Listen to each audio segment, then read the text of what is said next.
All right, we're going to get started.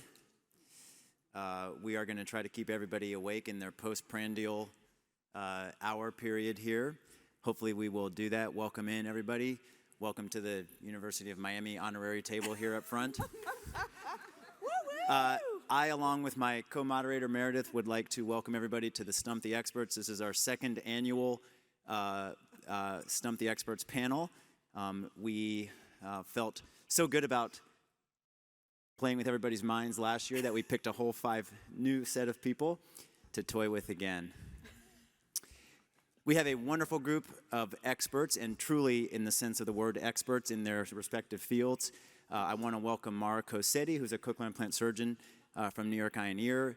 Vicki Gonzalez from the University of Mississippi. She's an audiologist. Audiologist from Chapel Hill, Lisa Park. Tracy Pate, who's a speech and language pathologist and auditory verbal therapist at Arkansas Children's Hospital. And Cedric Pritchett, who is a pediatric cochlear implant surgeon at Nemours Children's Hospital. Now, we love to make these guys nervous. We've received multiple emails throughout the week. Please tell me the cases. Are they going to be hard? Are you going to give us trick questions? And we didn't give them any information ahead of time because we wanted to make them sweat. So we're going to pass out some Gatorades and some towels. There's no sweating in this room. So feel free to sweat. And these towels were washed fresh this morning. Oh my gosh, we're so set. All right. We're so set. So while Meredith gets that passed out, we're going to go on to the first question here. So we have and truthfully, none of these cases are meant to be tricky, so we just want you to talk about this. There was a polling code. This is not going to be a formally polled session, but we may ask for some audience participation just with shows of hands, so please vote early and often if we ask. 4-year-old male with a history of congenital CMV who was referred to me. He failed his newborn hearing screening in just his right ear. His ABR confirmed a profound hearing loss in his right ear. His repeat ABR showed, again, the same thing. He was given a course of oral antibiotics. The mom could not remember at what age they were started. He took the medication for 6 months. He has significant motor delay. He has a mild speech delay, but really no obvious neurological deficits. So to start us off, Cedric, Dr. Pritchett, tell us a little bit about your current antiviral regimen. What do you do for these children with CMV? And I guess most importantly for this case, would you treat a child with oral CMV medication for unilateral hearing loss? Okay, thank you for that question, and it sure is a pleasure and a challenge to be on this panel. You know, I think the first thing I'll say is being in the pediatric space, it's really important to try to think team-based and holistic, right? So when I see this stem of questions, the first thing that comes to mind for me is, you know, what is not here that helps me understand more about how this child is, how they're functioning, and who has seen them, right? Because we know congenital cytomegalovirus is not just a hearing condition, it's really a systemic condition, you know? So I can see that there are no neurologic deficits, but I don't know how the child's walking, what's their balance, what's their vision, and so certainly thinking about some of the other professionals that would be helpful to weigh into that, be it developmental pediatrics or ophthalmology, would be important. In terms of, you know, focusing on the hearing loss, the standard we see, and we have good evidence to base these decisions on for symptomatic children with hearing loss, is valganciclovir, right? And that's an oral medicine for 6 months, and there's some data that suggests maybe using that longer is better. In my practice, what I tend to do is defer those conversations to my infectious disease colleagues, right? So I will talk to my families and inform them that there are some options that are there, but there are also some risk, and I want them to be a participant, especially where it's not clear-cut, this is how your child is going to progress throughout. So I would certainly involve them. We do have children in our practice who have had hearing loss only and have gone on antiviral medicines for that, and there have been some who have not. And specifically, and Dr. Cassetti, also feel free to weigh in, specifically a child with unilateral hearing loss, would you treat, because these medicines are not benign. So either of you, Dr. Oh, Kutcher, yes. Dr. Cassetti, yeah, for unilateral hearing loss with CMV, would you treat? So I would say this should certainly still be considered. You know, we understand that the risk of a second side loss is real, right? And if you had told me that the right ear was maybe mild or moderate, but we already know that that right ear is deaf, right?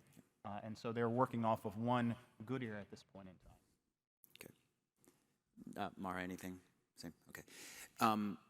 Tracy, Yes. speech delay, mild speech delay. So does this change how you would approach this kid with unilateral hearing loss? If you're going to start talking about cochlear implantation, is there a role for pre-intervention? And I guess maybe more importantly, I think we all know that the data about unilateral hearing loss and speech delay is pretty murky. So does this make you start to wonder maybe there's other stuff going on? I think just the diagnosis of CMV makes me think there's something else going on. So I see no reason to wait. We already have a diagnosed mild speech delay. We know that he has a history of CMV, and we've got significant other developmental issues. So there's no reason to wait. I don't think it necessarily ties into that cochlear implant evaluation. We would start, if it were me, I would start with them You'd want to see this kid right away. Okay. Absolutely. And then last but not least, to the audiologist, for a young child, so I saw this kid, which I haven't shown you yet, but I saw him at 4. I did not see him at the diagnosis. Any role for fitting a hearing aid in this young kid with a known profound hearing loss? Any role for putting a softband on a young kid? Is there data around treating with a cross or a Baha for a 9-month-old? Well, I wouldn't put a cross on a 4-year-old. But my first question was, is he behaviorally testable, and has he been tested again? Yes. Because we like to get that confirmation, just to have the Yes. confirmation. But if the goal is bilateral hearing, then I think that going for the cochlear implant is the only way that you're going to be able to really get that. Or you could spin your wheels with a cross or a Baha if you waited. But if the goal is bilateral hearing, then an implant is what you're going to have to do. And if he's already showing some speech delays, you know, that could potentially be related to the hearing loss. We don't want that to get any worse. I'd like to know what his language looks like also. But yeah, I think that unilateral, you know, fitting with just some sort of a, you know, Routing sound on the other device. side. That's not what they want, then that's not what you should do. And I think it's a waste of time to just put a hearing aid on, just to put a hearing aid on. I mean, if insurance really, really wants it, then I will put a loaner on them and test them with it, and ta-da, they've had a try. Sure. Vicki, anything? I would say we would do the same thing. We'd probably, if insurance allowed, bypass the hearing aid trial and move forward with a formal cochlear implant evaluation, which would also include a behavioral diagnosis. Great. Oh, Please. sorry. Definitely not an audiologist, but I would just say at our center we actually tend not to do that. We don't put any cross or Baha on the kids, especially at that age. Just for that limited data, and some of our audiologists feel that sending the noise to the good ear is actually more problematic than the benefit you get of maybe even introducing the family to amplification and getting them used to it and everything. We actually just spend our time on the multiple additional medical evaluations they may need and imaging. Yeah. Or whatever. Yeah, and we'll get to the imaging in a second. You know, we in our clinic tend to feel kind of the same way as like a Baha on a 4-year-old with unilateral hearing loss where they're not really in loud noise places, where they're not really in challenging listening situations yet. There's really just no data about it. So, a hearing aid was put on until about 9 months. He was then fit with a Baha around that age because he wouldn't keep the hearing aid in. He was a little bit later than Tracy would have probably liked, but he was enrolled in speech therapy. But this is a single mom. His sister was born, so he had to drop out due to difficulties getting the kids places. He has some troubles in the classroom, behavioral issues, and again, we talked about the single parenthood. So we talked about some of the audiology stuff. I guess to all of the panel, do the social situations, the classroom environment problems, the behavioral environment problems, do they ever determine how aggressive or not aggressive you are with a child with unilateral hearing loss, or do you like to think you treat every child the same way? Heck yeah, I'm going to treat every child the same way. The mom has struggles. That's going to make it even more difficult and put the child at a greater disadvantage. So why would you add another disadvantage on top of it by depriving them of bilateral input? That doesn't seem to make any sense. So you put in the supports that this family needs and give them bilateral hearing. Anybody else? What about multidisciplinary involvement at this point? Child psychiatrist or psychologist, social worker, given what mom has told you about difficulties with concerns of safety and learning and things like that? Yeah, I have a couple of questions for you. sure. One is, I may or may not have to answer them. well, you can make up the You're not answer here to if you stump me. wish. So does he wear this BAHA full time? No. And what's his current speech and language levels? He is, so he had not had a real formal evaluation, but the speech and language pathologist felt like he was delayed still. Oh, I had no doubt. Yeah. Yeah, and I'm not even trying to be facetious, but yes. So what happens when you have a significantly delayed child and you place them in a classroom where the expectations are more age appropriate? Sometimes behavior will happen just by being in that environment. Sometimes it is other stuff and it's more organic, but not always. So the question is multi-layered, is what I'm saying. Sure. Would you delay having hearing given to them? No, you wouldn't, except that I want to know why I can't wear it all the time right now. And is that something we can rectify as we're working through the CI process? Because I'm not convinced he'll wear the CIs all the time either in the beginning. Yeah. And so the question is, what kind of time frame are we looking at? It's a good point, and I will say that after discussing with this child, and not with the child, but with the mother and with audiology, it was felt as though he might not have been wearing it, not because he didn't like wearing a device, but because he didn't like what it did to his hearing. That's not what he needed, and so he was taking it off, not because it wasn't working. He just didn't like it. Not because he didn't like it, he just wasn't working, and so he felt it was unnecessary. Last question before I get to the MRI, to Cedric and Vicky, who both spend time with disadvantaged populations. Anything more with this specific situation that you'd want to highlight, that you would want to bring to the forefront in your discussions with mom? We always have a conversation. It seems like a single mom with a lot on her plate, and definitely assess her realistic expectations, her motivations, involve social work when appropriate, assess what level of a commitment she's able to provide to come to the appointments, which became an issue with speech-language pathologists, and also if they are in a daycare setting, speak to that program if possible in order to assess what their level of commitment is for this child if we do undergo cochlear implantation. I would agree 100% because it's true, it takes a village to raise a child, right? And so you see three things here that are just red flags. And unfortunately for this mom, it's really not going to get easier regardless of what decision she makes, right? You have an older child who has special needs. Now you have a younger child. There's that dynamic. You're single. That I don't know what type of extended family and or social resources are in the area, whether it's faith-based or family. But I can tell you, if she is unable to make the additional sacrifice alone or supported, we know the outcomes for her child are going to be compromised, right? I mean, that's not a guess, right?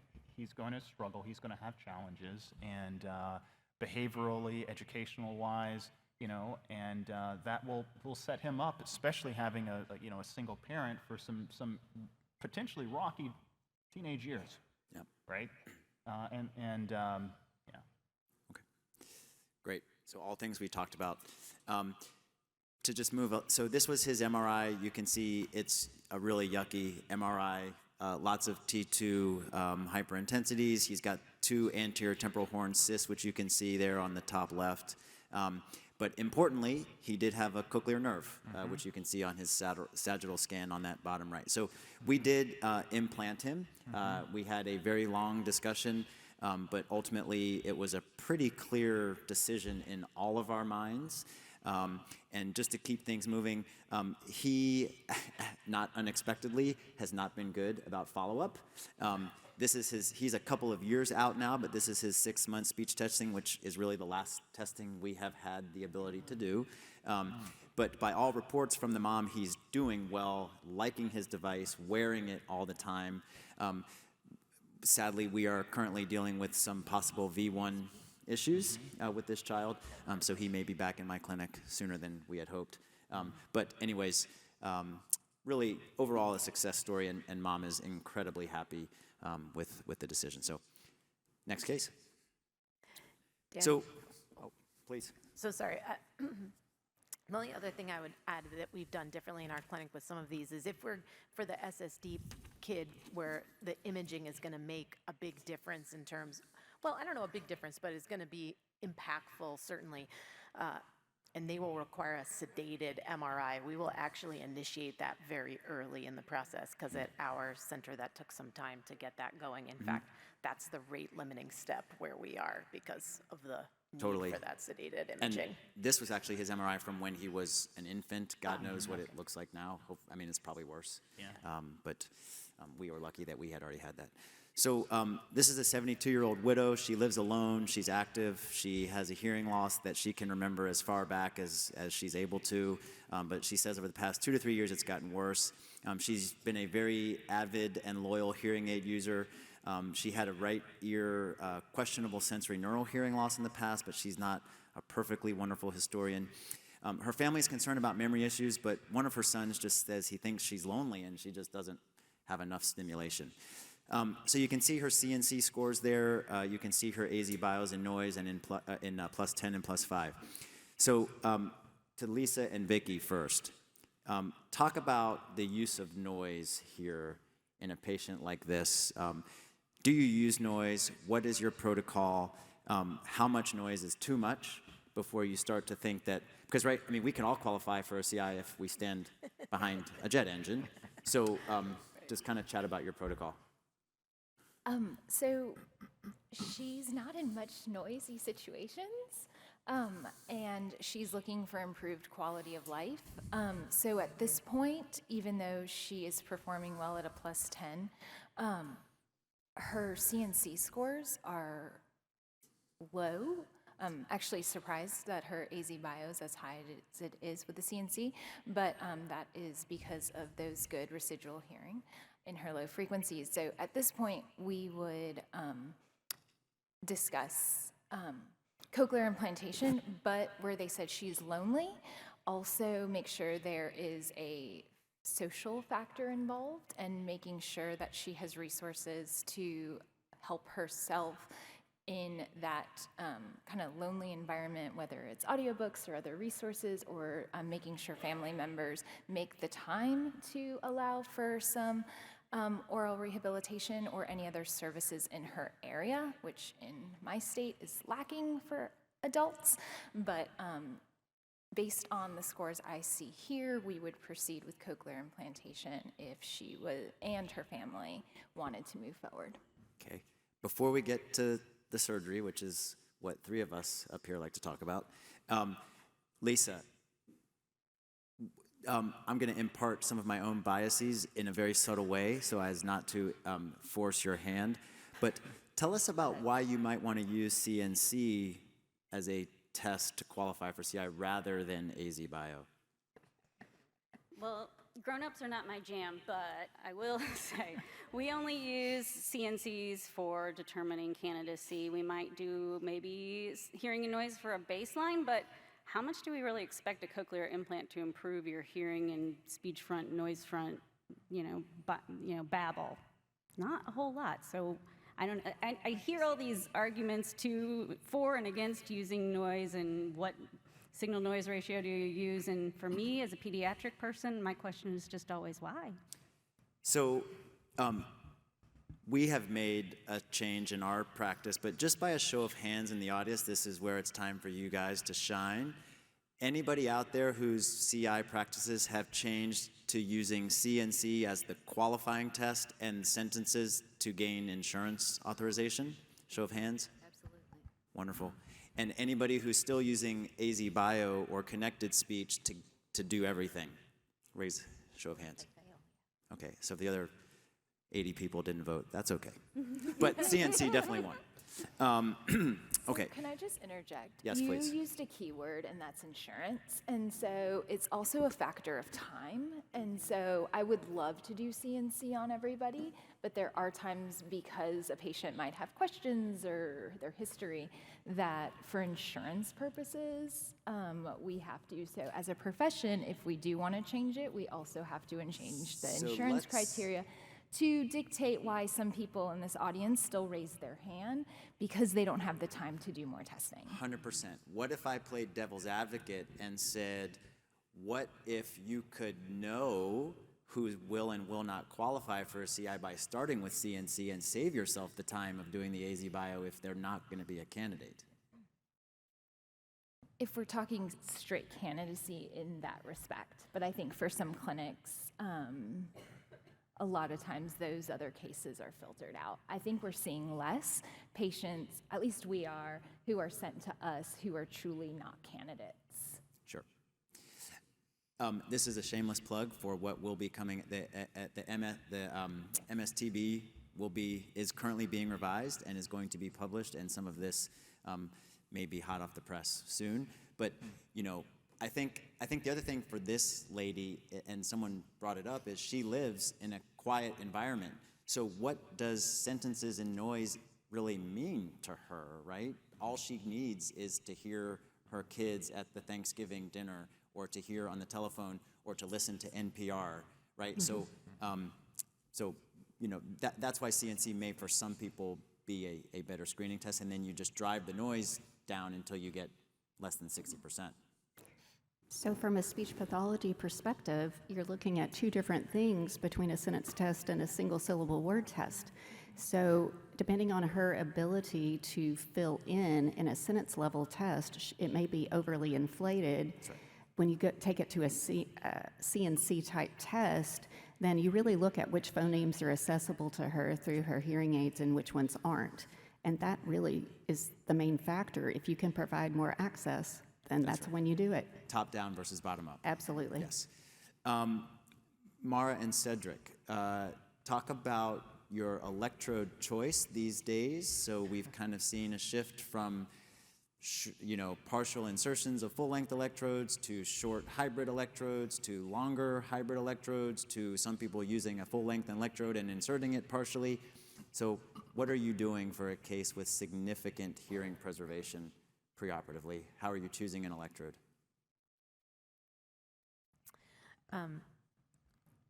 Thank goodness. Well, yeah, I was just about to say. I know, it's just like I need to show. She's starting to sweat.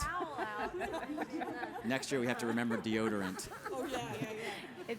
I guess I was wondering where to start on that question because there's really, so many things that we could talk about. Certainly, I really think the data is out there for perimodiolar electrodes to preserve hearing, as well as lateral wall electrodes to preserve hearing, and so I think either choice, we offer those both to patients. For me, right now, I think there is a lot of data to support both. I've probably, if pushed, and maybe I should down my Gatorade, do feel that maybe the lateral wall is more successful, or at least has more data, although the newer perimodiolar data is very good for residual hearing preservation as well. There's tons of intraoperative things, and that is about as variable as everything else in the CI world, and what you do, post-operatively in speech tests, and how much steroids do I give, pre-op, post-op, during the op, and as well as intraoperative techniques such as electrocochleography and a variety of other things. The truth is you can save a lot of residual hearing. There's a lot of data to say that. So I think we can all feel really confident to tell patients that there is a very good chance that this 72-year-old lady in the side that she chooses could have high preservation rates in her low frequencies. So I'm very comfortable telling patients that. Perfect. Cedric, we know the data's out there that kids do better at hearing preservation than adults. Is your conversation different with a child with this amount of residual hearing? You know, I think part of what makes it challenging in a child is you have the whole rest of their life ahead, right? And so to be able to predict exactly what's going to happen to those low frequencies is a bit unclear, and no one wants to think about revision surgery and potential limitations later. I tend to use, full-length electrodes and have that conversation with the family that there's a possibility that you may lose your residual hearing. That's here. But we believe that what you'll gain is certainly a lot more than what you'd lose. Great. Another question to the audience, and the audiologists on the panel also please reply. Show of hands, how many audiologists in the audience recommend the device to the surgeon when you have a patient that needs an implant? Anybody? And also, if there's for the surgeons, how many of the surgeons choose which device the patient gets in their practice? And hopefully the remainder, it's a patient. So how many people let the patient truly choose because they offer all three? Oh, yeah. Well, yeah. Okay, you can't change your answer, Meredith. No. No. About, which electrode of the company. Talk to Holly. Talk to Holly. Where's my towel? Okay, very good. We're going to have another case that Meredith's going to do that's very similar, so I'll save some of the questions for that to keep moving. All right, you guys are doing great so far. Wow, we picked a good panel. Yeah, okay. So you'll see case 3 looks exactly like case 2, but the only difference now are the CNC word scores and the AZ Bio sentence scores. So this sort of goes to what Dan asked about a second ago with using CNC for deciding if they are going to be a good candidate for CI surgery, or are you using speech and noise? Now with these test scores, how many of you would implant this patient? Interesting. So I'm surprised no one's raising their hand. When you look at AZ Bio +5, you've driven the performance down to be in Medicare criteria, which plug for Dr. Zwolin and Dr. Buckman who were here. Tell them thank you, along with ACIA Donna Sorkin, for getting that Medicare criteria changed. Huge, huge event, yeah. Panel, would any of you do anything different with this case? Vicki, I'm going to go to you. I think why I'd be hesitant in this case is that this patient is not socially active. On the converse, if that is an area of this patient's life that she is actively seeking, then that would be a motivation to move forward. If this is a patient who the children are trying to push that, then I don't feel like, without meeting this person, that I would be able to give her maybe what she needs to be socially active if she's not motivated. And I think the one question I always ask myself in these borderline cases is she motivated enough to do better with a cochlear implant than what I could provide her with a hearing aid? And a lot of times there's certain patients that have that motivation level and you're like, absolutely yes. And then there's others that the family has the motivation, but the actual patient does not. So I'm going to change it up on you just a second. And Mara, I'm going to go to you for this question. As a surgeon, I'm sure you guys meet with your audiologist and your whole team to discuss cases like this.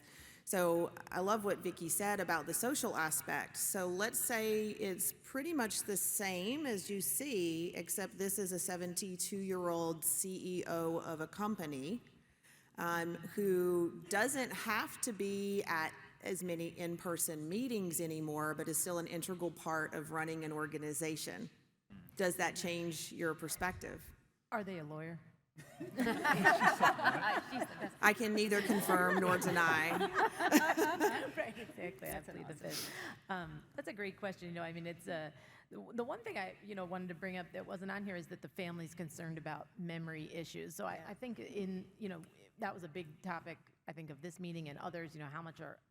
How many of us are using cognitive testing? Is it useful, et cetera?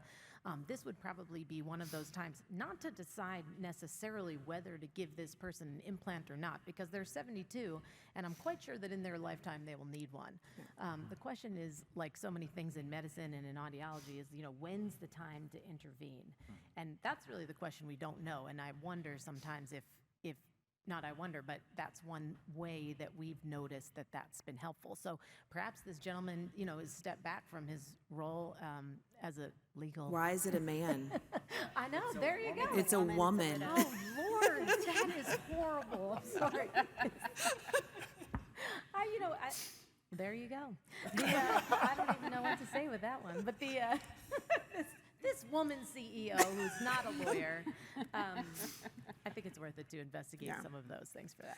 So Tracy and Lisa, you all see children often. And I think in my experience too, seeing children, we don't expect a post-op performance to look like this for a child. We would probably expect much better. So what would be your threshold for wanting to implant a child who has this score pre-op? We've seen quite a few of these kind of cases recently. First I'm impressed with the AZ Bio scores, because that tells me that their language would probably be pretty good, but I would want an evaluation. I'm like, come on. Let's say it's like a teenager. Teenager, yeah. Oh, it's a teenager. Okay. Girl. It's a girl teenager. So I want to know about speech. I want to know about language. I want to know about quality of life. If all of those things were, going pretty smoothly, I think I would probably say come back in 6 months and let's look at things again and make sure you're still making progress. If those things are struggling, I think we would look towards implantation. Tracy? Okay, so you've got to address the memory concerns because they may be valid and they may need to be intervention initiated right away. The missing link for you guys is somebody like me, because the options are available right now. So let's say she walks in and she thinks she's fine, but her kids don't think she's fine. She's not gung-ho on trying to do anything soon. I can intervene and do therapy with her hearing aids to see if I can improve her ability to use them. If I can improve that, then she may be happier to delay treatment that requires surgery that she doesn't want in the first place. If she's gung-ho on going the CI route, I can do that as well. If she's physically isolated and she's at least somewhat tech savvy, I can do telehealth with her. And then it gives her some practice throughout the week. And then we can set up all kinds of things if she's willing. Of course, you cannot make an adult do something they don't want to do, obviously, right? It's different than working with kids. But I think that every patient that walks through the door probably needs something from us. And I can be that person for a lot of those. Mm-hmm. We need more of you, though. We do need more of you. That is the big missing link, is that we need a lot more of you. I know, you're right. Yeah. Yes. And I would say that goes for our speech, our psychologists, our social workers, our educational specialists. There's just not enough to make these adults and children successful. One thing I really love that you brought up is I don't think many of us think about integrating a speech therapist into this adult preoperatively, and sometimes not postoperatively. How many of you get your cochlear implant candidates, adult candidates, to visit with an SLP prior to? Oh, wow, this is good. This half of the room, you're doing great. We don't do as much of that as we should either at Miami, and I think it's something we need to think more about, so I'm glad you brought that up. This is a question for the audience. So we know that the literature suggests that patients like this who even, Dr. Zeitler and Pritchett and Cassetti, they're excellent surgeons, they're gonna preserve all of this hearing.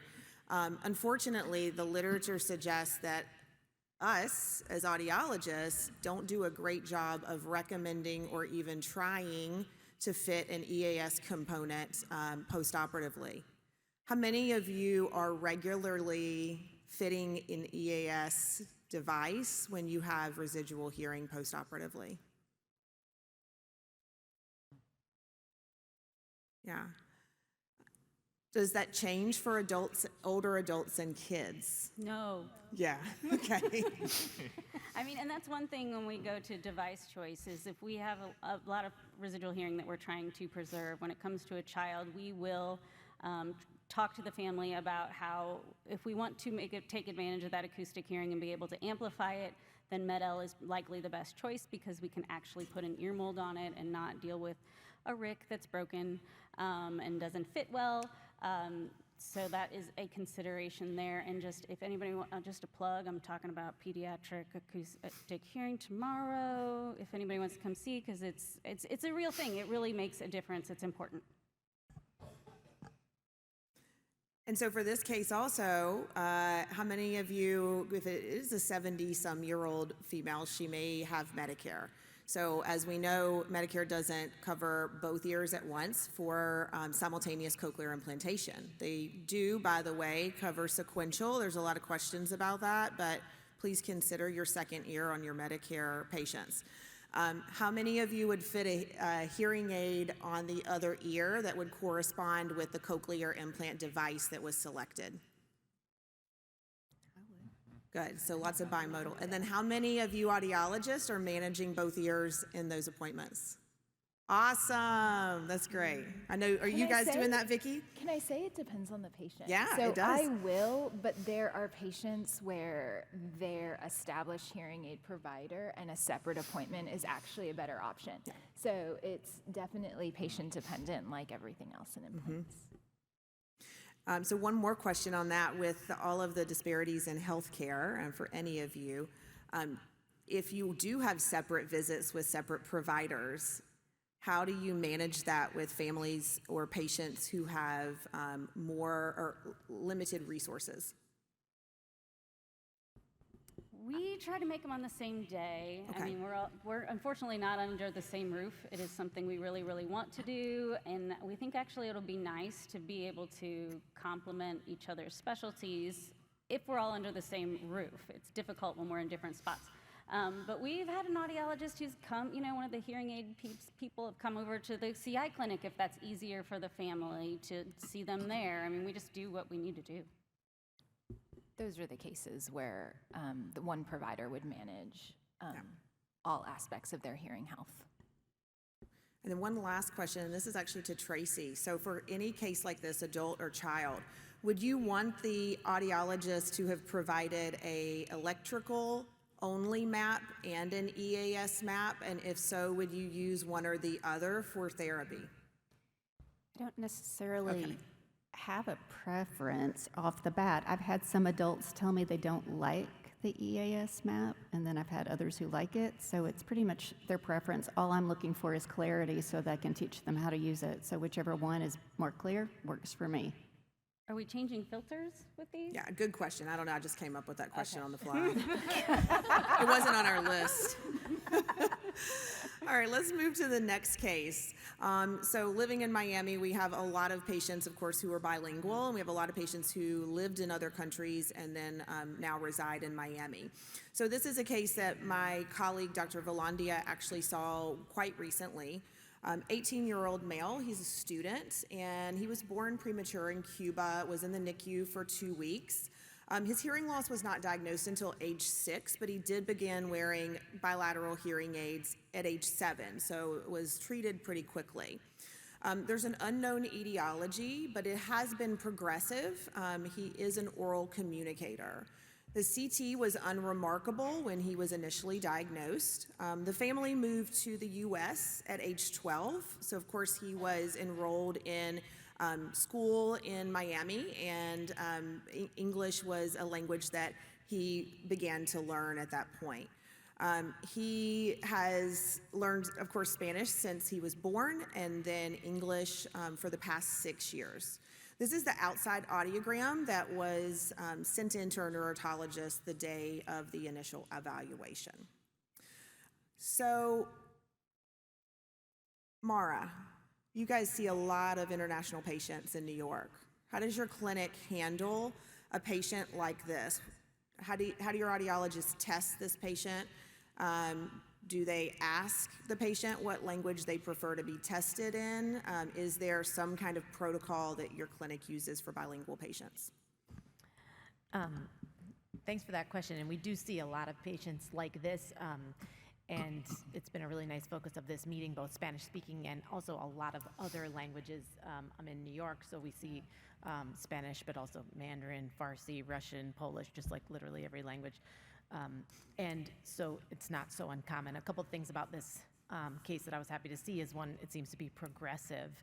So that certainly bodes well for this kid. But specifically, there was a really nice presentation, just a plug for your colleague last hour. She's right there. Yeah, there you are. Great job.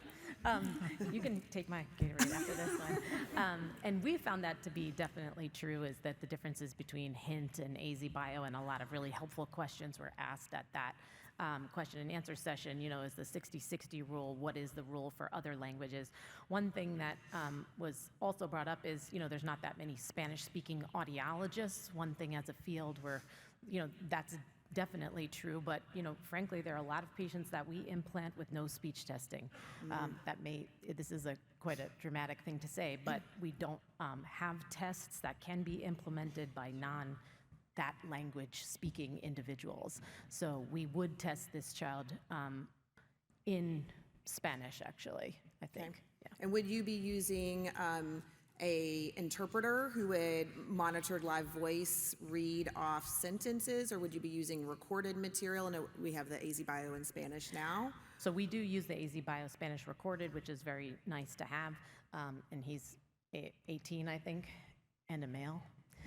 And a male, yeah. Better attention for this, but we do use an interpreter. There are language lists in other languages that you can get. Arabic, Farsi, you can have this, the patient's family member read the language list. For example, obviously they do audiology in other countries. It's just a matter of, you know, the ability to really compare that to pre and post language that we understand. So we use a lot of video interpreting. And sometimes we will use the family to also give us a sense of what that individual's speech understanding would be, but not in a systematic way. Yeah. Vicki, at your clinic, and I also know you are bilingual. Yay, Miami, that's where you're from, right? Or no, Fort Lauderdale. She said Miami, but it's really not Miami. South Florida. So with your experience being bilingual and also working with bilingual patients, do you have a preference for how they should be tested, specifically for Spanish, English, bilingual? So for an 18-year-old, I would ask what their preferred language is, because whatever language they choose, it's typically the one that they're going to give us the best aided condition in. And so if this 18-year-old is more comfortable in Spanish, I would do Spanish. If they were more comfortable in English. I haven't had a situation like this child per se, but it is an option to also do a word list in each language and see which one they actually perform better in, just to get a gauge in their language development, because we also don't have an SLP that could assess that for me. So doing two lists would, in this case, probably be what I would do. Okay. I just want to make one tiny other comment, Yes. which is sometimes we'll use the language of the parent to help us too, because having the parent see that, sometimes parents are reticent. Not sometimes, it's not uncommon whatsoever to have patients be reticent to that. Sometimes even, you know, individuals who may come from a situation where talking about putting metal in their head, or their access or familiarity, health literacy is lower. So when you do it in the language of the parent and they can see the kid not doing well on words and sentences that they themselves understand, that's very helpful. One thing I'm also finding, though, with this population, to do it in the language of the parent, it does seem that this is progressive, but I have a lot of kids, because they're educated in English, and in Miami they have a great deal of exposure to Spanish, but in Mississippi they don't, that the kids actually don't understand Spanish as well as they do English, even though the language of the home is Spanish. And so that's just kind of, I'm not in a saturated language place, but that's where I've noticed it differs, that the child actually asks for English because their Spanish is more limited now that they're schooled in English. Tracy? So I have a question for Vicky. Doesn't Spanish have a lot more high-frequency phonemes than English? Oh, we're That is a going to get question to I'm that. asking you. It does. So It is my, not. my point being, if it's it's the a opposite. Is it? Are you Yeah, sure? positive. Okay, well, you would know. I would not know. I learned that from my Miami people, yes. And I So- have a nice graph. I'll show you in a second. I love graphs. Also different than Southern. Oh, yeah, right. No doubt. I'm just saying that you would get different information that may be really beneficial to test in Right. both languages if they're competent, if the child's competent in both languages, because from a CI perspective, it's all about access, so just making sure you have access. Maybe the parents perceive that he does worse in Spanish because of some of the missing phonemes. I don't know. Excellent point. Cedric, as a surgeon, is there anything else you might be wanting for this family? Any information, any other tests you might want to order or have results for? I mean, I think it's always helpful to try to have a roadmap, and so if there was genetic testing that could be informative, especially something like Pendred syndrome, you're really looking like you're heading into your second decade. Are you going to want to anticipate some other non-otologic, audiologic medical conditions? I think would be helpful and informative. And the other thing I think that's interesting here is how this young person presented at 18, or at least is 18 in this STEM, which I don't know, Meredith, if you can add any insight into whether or not they're engaged and driven in some of this desire.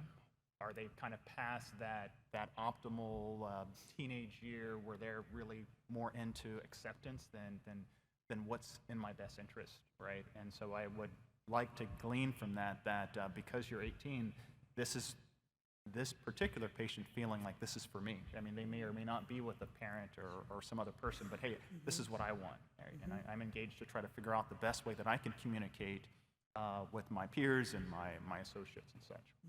And I will say that's one thing that we've have been fortunate enough at Miami. We have 2 pediatric psychologists on our team, and so this family as well would be able to meet with them, and they can ask questions and get a little bit better insight into some of the family situations, who's really wanting to get this operation or this treatment. And it's been a huge value to, I know, our family support service. Cedric, one other thing with genetics, I think that's a great suggestion. Would you get genetic testing on all of your children? Do you order it for everyone? We try. We certainly do. I mean, I think the jury is still out, and in the effort to be a conscientious consumer of healthcare, if you have a child who has known congenital CMV, you could argue we have a diagnosis here, right? But there's certainly cases where Occam's razor is not always followed, right? But outside of that exception, yes. I mean, at least in a bilateral. So I did put up the aided testing. I also put up the English aided test results and the Spanish aided test results. How many of you would implant or suggest implantation based off of this testing that you see? A few. How many of you would not? How many of you are unsure? Yeah.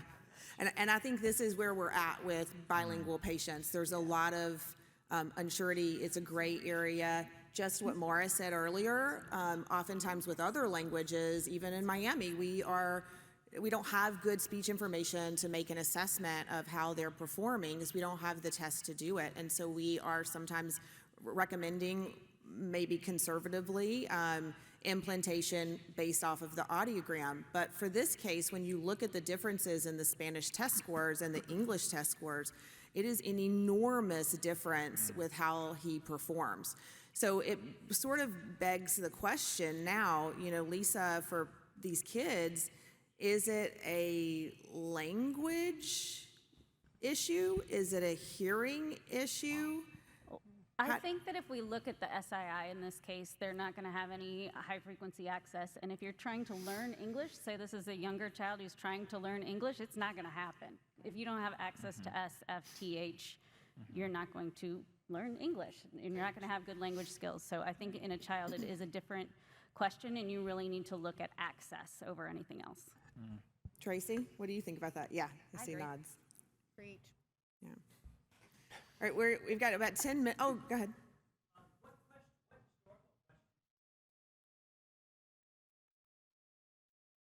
So I'm going to repeat the question. So what kind of questions do you find helpful with determining which way to go with a patient like this? Are there questionnaires? Are there specific questions you ask the family? Do you call a friend?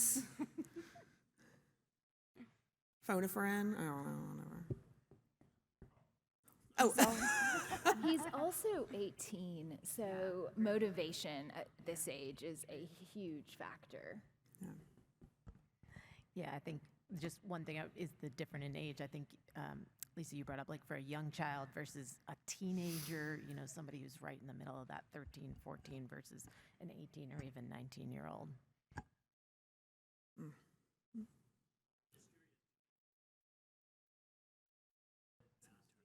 Can you turn on the mic, please? Sorry, Chad, not you, in the back.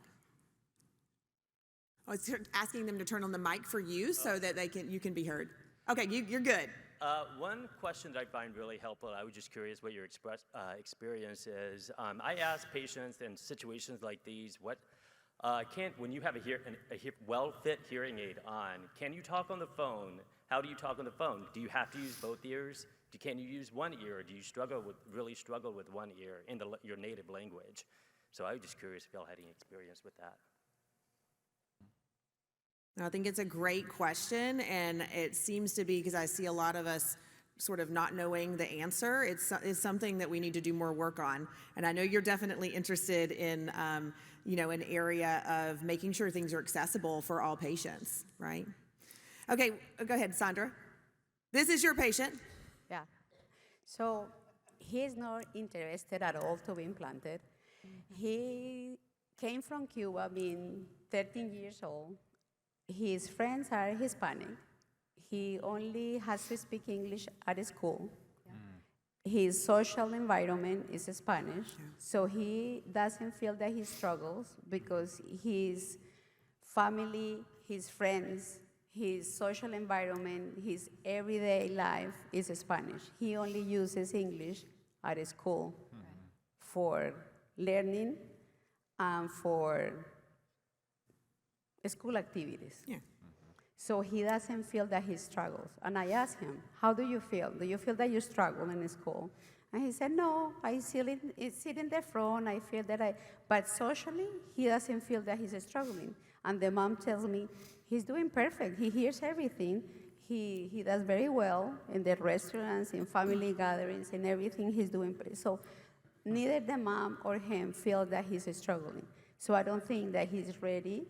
And if you look at the scores in Spanish, he cannot do better with a cochlear implant. At +10, at +5, he's doing very well. So how can you argue that he will do better?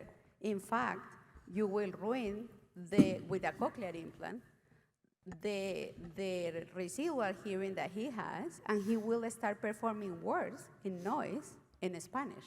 So that's my thinking when I think of implanting him. He will perform words in noise in Spanish, and now we will have a problem in social gatherings when he's in Spanish environments. That's his world right now. So maybe later on, and if this continue progressing, we can consider to implant him. But right now, he's not ready to be implanted. Thank you, Dr. Volandia.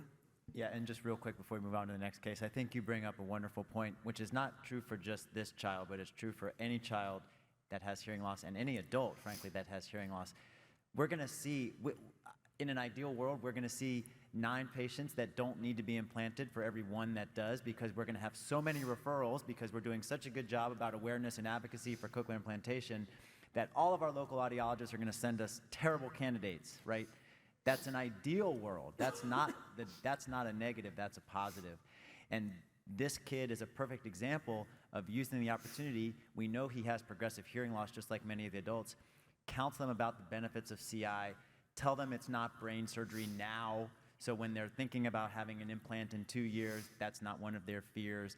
Talk to them about the technology. Talk to them about things they can do in school to help. Even though he's not having tremendous difficulties, there's probably things he can do to assist himself. FM systems, preferential seating. So these are opportunities. We should use this hour with our or 2 hours or however long to counsel these patients so they come back under surveillance year after year. So when they're ready, then we implant them. All right, we're going to move on to the last case. We only have 5 minutes left. So this is a patient who presented to clinic at 4 years old with a speech delay and no complications at birth. Medical history is unremarkable. Passed the newborn hearing screen bilaterally. Speech and language history, you can see there, pretty unintelligible speech, only a few words at age 4.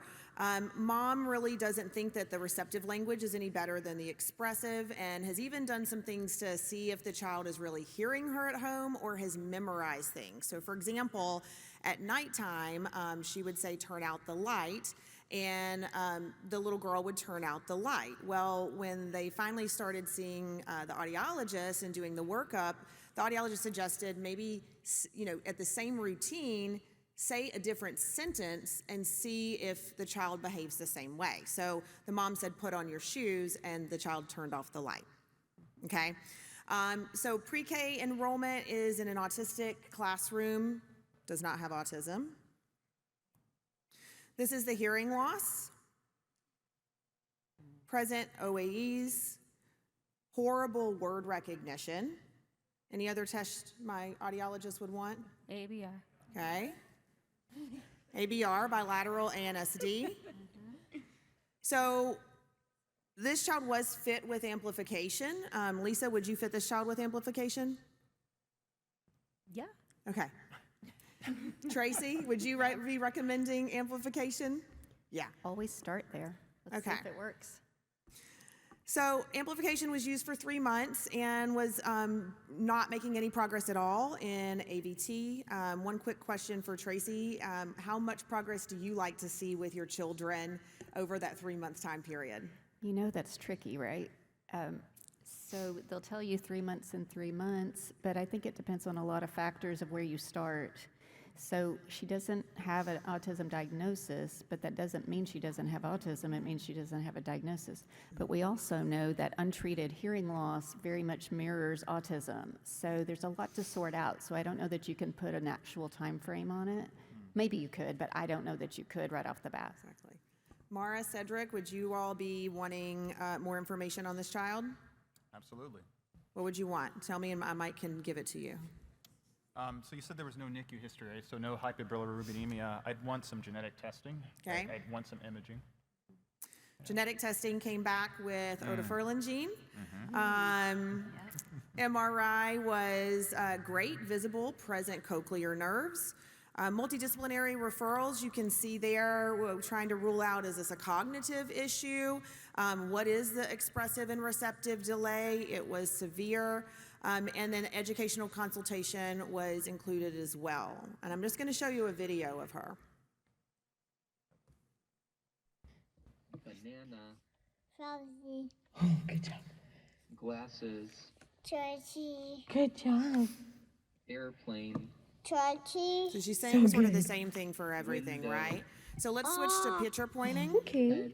The next video. Oops, sorry. Go back one. The second video. Do I have to click it? Oh, no, it's not going.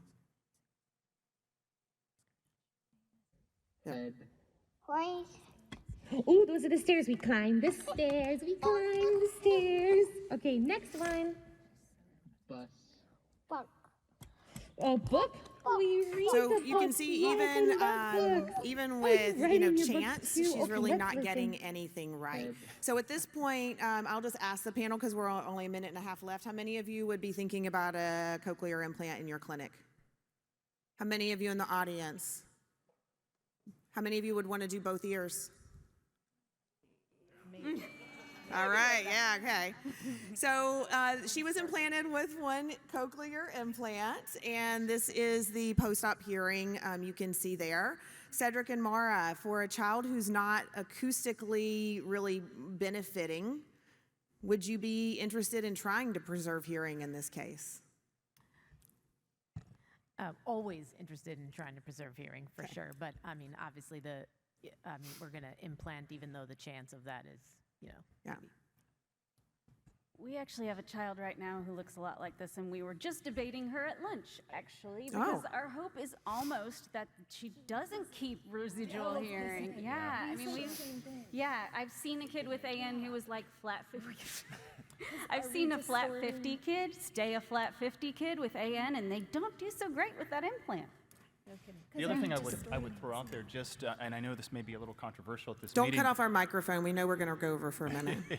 But the role of genetic therapy. There are 2 now trials that are starting to work specifically with OTOF children, deficiency that could potentially become candidates for injection of that adenovirus vector for the DB-OTO construct. Right, so certainly think about that as something else that you may want to have a conversation with centers that are participating, especially for a child where you aren't convinced that both ears is the time now, right? Because those trials are actually starting. that might be a reason to do one side even. This genetics era is going to bring up a lot of, is it worth waiting, especially in these kids? But Yeah, and we as surgeons always try to preserve hearing, but if you as audiologists don't want any, So that was gonna be my question. Would you? feel free to let us know ahead of time. We actually had a case similar that had a residual ANSD, and we actually asked for them to eliminate it because they were doing so poorly, and we didn't want to create any greater distortion if hearing was preserved. So I'm assuming you wouldn't put any AS on this if it was residual hearing preserved? I might try it. We do have some AN kids who have residual hearing that do quite well, surprisingly, but it's when they still have it in the mids and the highs is when I start getting concerned. All right, for the sake of time, I'm just gonna show you how she was doing only a few months after implantation. She did come back to the clinic last week, was supposed to, but didn't show. But just so you can see. Ready? 6. Very good. Cold. Uh-huh. Push. Push. Push. Look how fast she's picking this time. Girl. Stop. Yeah. Stop. Yeah, good job. Stop. Okay, ready? So this is where she is a year follow-up. I will tell you, Dr. Talishi, our chair, when Chrissy went to him and said, hey, we have done all of this evaluation and we want to implant this child, and he saw the unaided hearing and said, you want me to do what?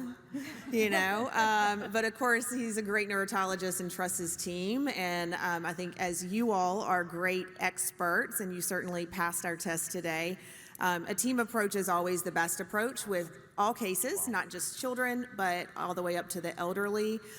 Please use your SLPs and your other multidisciplinary team members, psych, social worker, education, as well as your audiologist and your surgeons.